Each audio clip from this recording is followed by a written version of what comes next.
Please stay. Please stay. Okay. Hi fellow book nerds. Today I'm going to get a little bit more personal with my video, and I'm going to introduce you to my all-time favorite author. He was introduced to me actually pretty recently, like within the last year or so, by a good friend of mine, and immediately when I started reading his work, I fell in love with him. His name is Haruki Murakami. He's a Japanese author who is famous for his use of surrealism as well as historic mythology in some of his most popular books. The one I want to recommend to you first is called Kafka on the Shore. It's one of his more accessible books, especially when it comes to the psychological and mythological aspects, and of course a big twist at the ending. He really delves deep into the psyche of two different men, one of which is a young boy who ran away from home. The other is of an older man who experienced a tragic loss of most of his intelligence during what was supposedly a weapons testing during the World War times. And these two men end up being connected in a way that I think nobody could have seen coming. Murakami's writing is sometimes a little bit tough to get into. He is extremely descriptive, and there's not a whole lot of dialogue if that's your preference in reading. There is a lot more introspection, a lot more overthinking. You really get into the minds of these people, and no matter how different the characters or their descriptions may seem from your personal life, I assure you there will be something relatable, either with the side characters or just with an aspect of the main characters as well. I have 3 of his books actually. I've finished this and the second book on the Murakami starter reading list. That's called Norwegian Wood.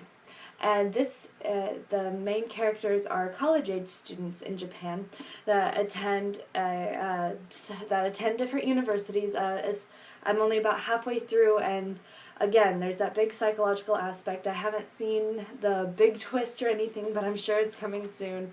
But this book more so explores, the life of a kid when they're thrown out into the real world. Often by themselves, the loneliness that comes with that, and the way that a lot of us tend to cope with that loneliness, whether or not it's healthy. You see a lot of different, very accessible and very varied characters within this story. And sometimes I leave this part out when I try to recommend books to people, because it's often a turn-off for deep readers. I know it is for me, but there is of course an aspect of romance in this story. But it's not like, the typical college romance novel. It really shows the more tragic side of falling in love with somebody, whether it's as romantically or as a friend or just as another human being.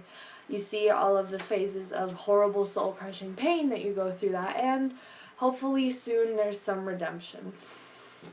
The final book, and I feel weird recommending it because I haven't read it yet, but what I've read by Murakami so far, I have no doubts that I'm going to love it, is The Wind-Up Bird Chronicle. This is one of his most famous works. I think it might be the best sold of his work. A stunning work of art that bears no comparison. The New York Observer. Gosh, if you ever just Google, Murakami reviews, and you'll just get flooded with insane compliments and probably much better descriptions than I'm giving you. I'm just so overwhelmed by my love of this man's writing, and I am really looking forward to reading The Wind-Up Bird Chronicle. So the reason that I gave you those in order is the order that they were recommended to me That is the order that they were recommended to me based on just accessibility in the writing. Getting to know the author and his style is really important when a lot of the writing gets so complex and really just, kind of difficult to read sometimes. So that is my big reading list recommendation. If you don't fall in love with the writing immediately, I highly just recommend at least finish Kafka on the Shore. It is... I hate saying things are life-changing because everything you do is life-changing, but it's definitely perspective-changing, and the only real downside to that is now I expect so much more from every book that I pick up, and I know for the most part it's not going to be there. But then I just get into this mood that I have to read Murakami, because then once you come to that realization that nobody writes quite like he does. So there you have it. There's my recommendation. Ivy has been super swamped with work and with life and everything, and that's why I'm doing this fill-in video. I just got back from counseling at a camp, and I'm starting school soon. I got a new job and blah blah blah, so we'll be switching on and off, but no matter what, you guys will keep getting videos from us. We will keep nerding out together, and I can't wait for all of it to go down. So have a good... What is it? Okay, I totally ruined that sign off. I'm still not really good at that whole smooth transitioning thing. But anyway, we're super excited to have those of you that are watching. Please continue. Come here. Come here, baby.